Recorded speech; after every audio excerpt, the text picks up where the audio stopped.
Hey everyone, Mah-Dry-Bread here. Pokemon Red with only one Pidgey was a highly requested one, so let's follow up with one that is much more highly requested.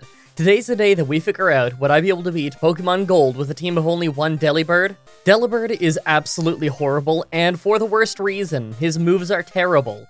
The only move that he learns by level up is Present, a gimmick move that I'll explain in a little bit more detail later in the run. His stats are completely underwhelming, his only level up move isn't even his type, nor does it use special attack, and even his TM move list is pretty bland with only a few good moves and very little coverage. Not only that, but his type combo makes him very weak to rock type. Like always, I'm writing the script as I go through the challenge, so all of this part is being written before I've started. Everyone comment down below and guess if I can win or not. I know that if I can get to Lance, I can beat Lance, but I think my chances against Red are pretty slim.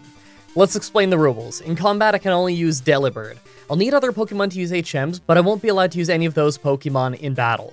No glitches or exploits, no items in battle, only Pokeballs, held items, and items outside of combat are allowed. Also, if you enjoyed the video, be sure to subscribe, like, and ring the bell for more. Let's do this. So right off the bat, I use the Universal Pokemon Randomizer to replace Chikorita with Delibird, so that we can do the whole run with it. I replaced Chikorita so that my rival would have Cyndaquil, the hardest for us to fight.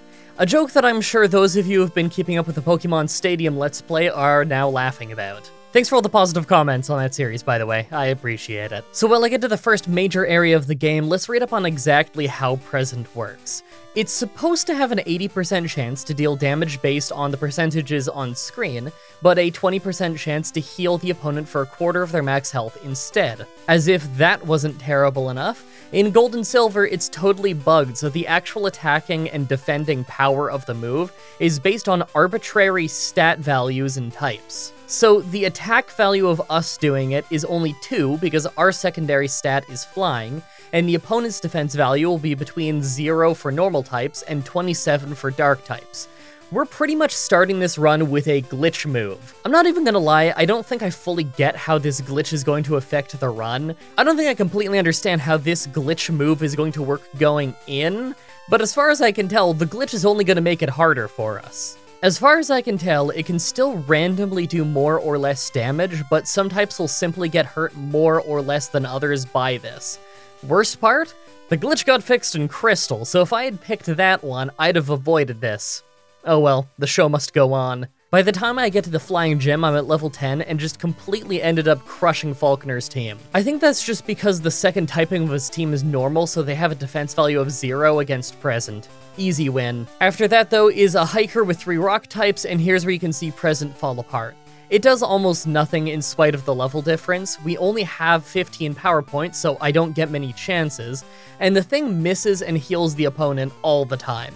In a battle of attrition, our own attack will give them the win. I go ahead and try again after using the TM from Mudslap.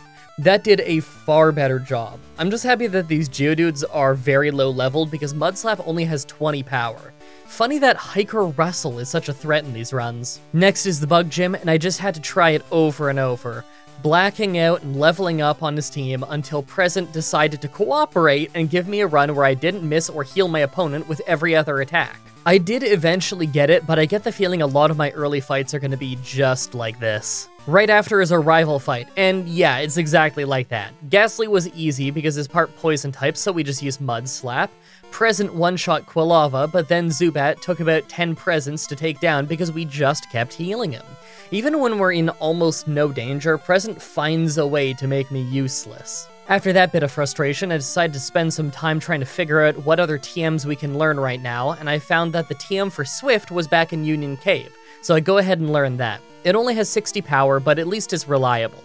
I also pick up the Headbutt TM while I'm in Elix Forest.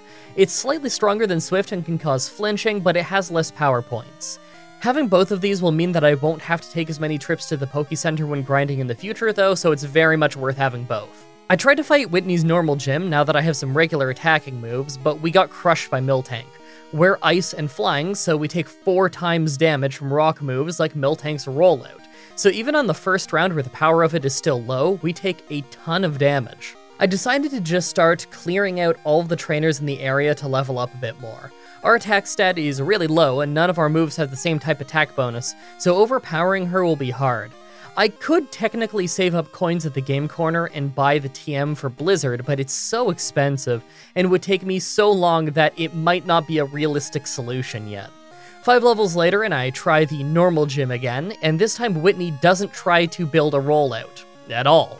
I guess it's because I flinched her on the first round and lowered her accuracy a bit on the second, but instead she chose to use Milk Drink and hit Attract, but thanks to a lucky crit, she never got a chance to really come at us. Next is the Ghost Gym, but I know that I'm not quite ready for that yet, considering my only move that can hit ghosts is Mud Slap, so I decided to do things like the Lighthouse and the Kimono Girls Dance Hall, and just get them out of the way early so that I can get a bit more experience and money while I figure out exactly what I'm gonna do. After that, I give the Ghost Gym a try, and it goes shockingly well. We get Cursed on the first Gengar, but Curse doesn't hurt us in rounds where we get the Knockout in Gym 2, so I don't get hurt as much as you might expect. It helps that Morty mostly picked really bad moves, but with Mud Slap alone, we actually got one hit away from beating the whole gym. After fighting all the trainers on my way to the Lake of Rage and coming back, we do much better against Morty since he never hits Curse. I still almost lost thanks to Gengar putting us to sleep and using Dream Eater, but when we woke up we were able to finish things off just fine. Chuck's fighting gym is— oh right, I think I agreed to call that Chunk from now on, right? Chunk's fighting gym is next, but as usual, he doesn't pick the best moves.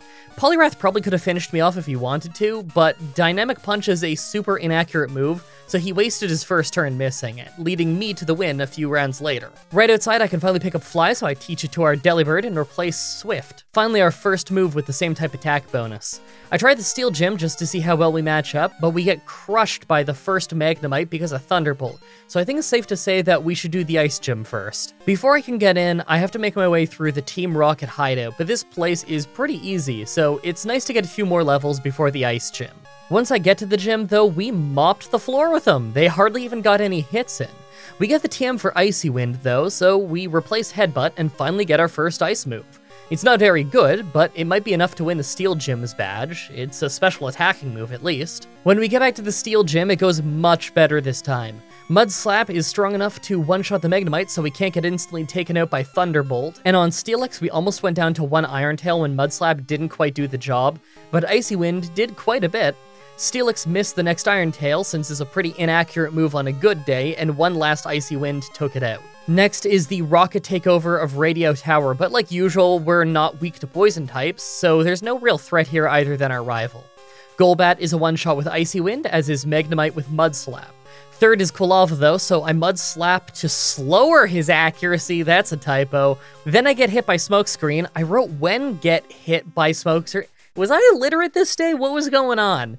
We dodged Flame Wheel with Fly, but we ended up missing, so the second Flame Wheel takes a solid chunk of our health. A second Fly misses, so we get hit again, going all the way down to only 28 health, but our third Fly hits and takes him out. Haunter is a one-shot with Icy Wind, and last is Sneasel, who we one-shot with Fly. It's crazy to think that one fire type can nearly take us out, even in a battle where we sweep the entire rest of his team. After that is the Dragon Gym, but it was as easy as you'd probably expect. Icy Wind one-shotted all of her Dragonairs, and Kingdra never hit us with anything serious. Honestly, we could have lost this fight pretty easily if Kingdra would have just used Surf more. Finally, last before the Elite Four is our final rival fight. Sneasel's a one-shot with Fly, Magneton is a lucky one-shot with a critical Mud Slap, and Typhlosion is out. He's going for his Flame Wheel, that almost took me out last time, but we took him to red health off Fly. He took out half of our health when his Flame Wheel hit, but we didn't miss, so a second Fly finished him off. Haunter was a one-shot with Fly, Kadabra let off a Future Sight but went down in one hit as well, and last was Golbat, who we took out with one Icy Wind before Future Sight could hit us. With that done, let's take a look at our stats. We're only level 60, and I'm really not sure if that's going to be good enough. Both Ice and Flying are surprisingly useful against the Elite Four, and I held on to Present just in case its weird glitched out damage calculation makes it optimal for some types, but honestly it might just be wasting a move slot to keep it at this point. I figure that if I can make it to Lance, then I can probably borderline sweep him with Icy Wind, thanks to his whole team being weak to Ice, but I might not make it that far.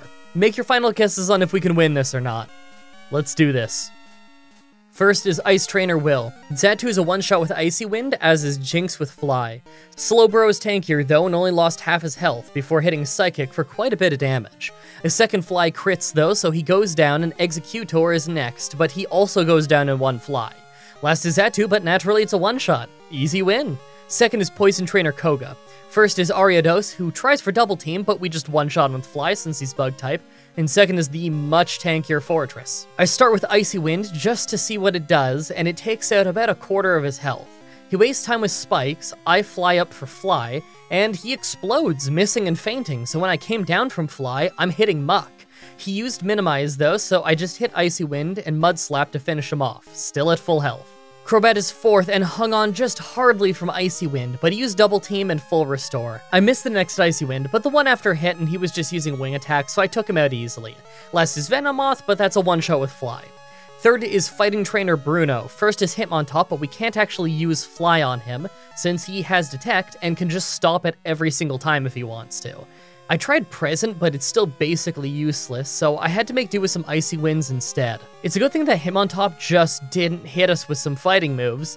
The rest of Bruno's team was incredibly easy due to Fly for the fighting types and Icy Wind for the Onix. Fourth is Dark Trainer Karen. First is Umbreon, and we don't really have anything to deal with it, so I just crit with Fly for good damage. Feint Attack does a solid 26 to us, and we finish it off.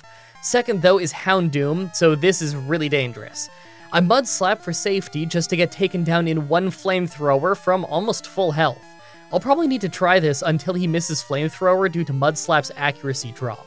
A few tries later, and I managed to get this run where I hit Mud Slap, Flamethrower missed, I use Fly, and then I miss, then his Flamethrower misses again, then I take him out with a critical Fly. Someone's gonna have to write down the math on that in the comments section because that is crazy. That was probably rarer than a shiny, that sequence of events. Gengar is second, and I'm really low on power points, so I Mud Slap. She misses Lick, Icy Wind takes him to low health, she removes the rest of our Icy Wind power points with Spite, which was a really smart move, and I finish her off with Mud Slap. Murkrow's a one-shot with the next Fly, and last is Vileplume, but I'm out of Icy Wind and Flies, so I start spamming Mud Slap.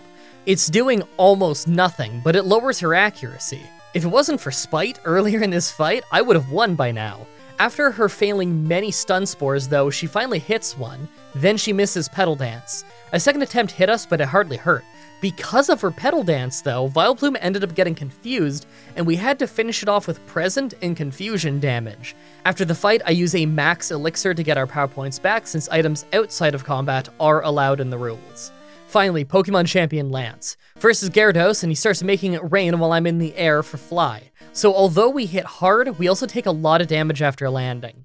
A second Fly takes him out, and next is Charizard. I fly again, the rain stops while we're in the air, and we hit our Fly for great damage, but Flamethrower finished us off. I'm gonna need a new strategy. Second try and I use Icy Wind to deal some damage, that way Flamethrower hits us while it's still weakened by the rain. Then as the rain stopped, I used Fly, and that took him out. That's honestly a really rewarding change in tactics. After that is just 4 Pokemon that are slower than me and double weak to ice, so I just swept my way into the Hall of Fame. With that surprisingly difficult victory, we get in the Hall of Fame and win the run. But if we breeze through so much of Johto that easily, then for sure we can try fighting the secret final boss, Red. As usual in these Gen 2 runs, we have to fight our way through all of Kanto's gym leaders to get there, but they're total pushovers outside of the 8th gym leader, Blue. It starts great with Pidgeot going down in one Icy Wind, but Arcanine is next. I hit a critical Mud Slap for a bit of damage and an accuracy drop, but his Flamethrower took me from full health down to only 9 health. Then he outsped me by using extreme speed. I went down. I tried again, this time using Fly, but it only did half his health and damage and took me out. I have a brilliant plan though. The plan is just to do the fight over and over and over because that gives me experience and eventually I'm gonna crit this guy and at least fight the rest of his team. It's a brilliant tactic, right? I also give Delibird some leftovers to hold on to so you can regain a little bit of health for if we ever make it past Arcanine. I quickly found out that a crit leaves him with a sliver though, doesn't knock him out, so I just went and grinded in somewhere a little bit more sensible. Finally at level 80 I'm able to get past Arcanine. His Flamethrower still brings us down to almost no health, but 2 Flies take him down. Alakazam is a one-shot with Fly, as is Rhydon with Icy Wind. Gyarados sets up a Rain Dance as we're flying. We deal great damage, but he hits a Hydro Pump to bring us to only 14 health, 26 after the leftovers heal us a bit. We take him out on the next fly though. We're lucky that leftovers still heal us in the air. Last is Executor, but he's an easy one-shot with Fly, so we get the final Kanto badge. With that done, I go straight to Red. For once though, we didn't make it past Pikachu, since he can take us out in one Thunder. I'm sure if I tried a few more times it would miss, but after that would just be a loss to a Charizard. I need to grind. I spend the next long while grinding outside Mount Silver. The Pokemon here are all pretty easy to take out in spite of their high level though, so at least the battles are fast.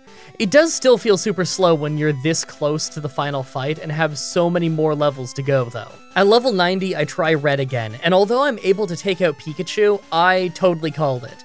He sent out Charizard, who we hardly hurt, and he took us out in one Flamethrower. If I have to pick between grinding more and using Double Team, I'm gonna pick Double Team this time. I'll probably need it at level 100, so let's get it early. I try again with Double Team. It took tons of attempts to even get past Pikachu, but eventually, we had this one where we got hit by a Thunder once and hung on, then healed up a ton over the course of the fight with leftovers before Charizard came out. Fly crits to take him all the way down to red health, his Flamethrower misses, and we finish him with Icy Wind, so Charizard is finally done. Espeon actually hangs on from Fly, but only used Swift, so we hardly took any damage as we finished it off. Snorlax is next though, and you know how much of a problem he tends to be. Right now he's using Amnesia, and every time I hurt him too much, he uses Rest. As I'm sure you can tell from the speed that I'm playing this footage for you, he completely stalls me out successfully, to the point that I have to just restart the game to before the fight. I just don't do enough damage, but maybe at a higher level I'll be able to take him from above half health to fainted in one critical hit so that he can't use Rest. I try again, but this time after grinding all the way to level 100. After many tries, I get this run where the first fly took him to just above half health, a second fly took him to red health, and then we hit Icy Wind for the knockout before he could resist. Literally, if we were any levels lower, the damage ranges wouldn't be the same and he might have been able to use Rest. So this was perfect. Venusaur takes big damage off Icy Wind, sets up a Sunny Day, and then I finish it with Fly. Last is Blastoise, and he starts a Rain Dance while we start to Fly. We do great damage, but he does even better with his Surf. A second Fly brings him to red health, and his next Surf just hardly made us faint. This is the last Pokemon in the game, we got him to a Sliver, and we lost. I know we can do this though. A dozen tries later and I finally get back to Blastoise, this time with full health because of no one hitting us earlier, and we took him out by spamming Fly. So much of this run was so easy, but I can't believe I had to end it at level 100 with Double Team. That was one of the weirdest runs I've done in a while. There were such long stretches of it being easy that I thought it'd be a breeze, just for it to get so hard at the end. I really hope you guys like this run. I'm not sure what I'm doing for next Saturday's Pokemon Challenge. As always, I'm looking forward to your suggestions in the comments and on Twitter, though. Subscribe, ring the bell, stay tuned. If you guys want to see me do more challenges like this, please let me know in the comments or on Twitter.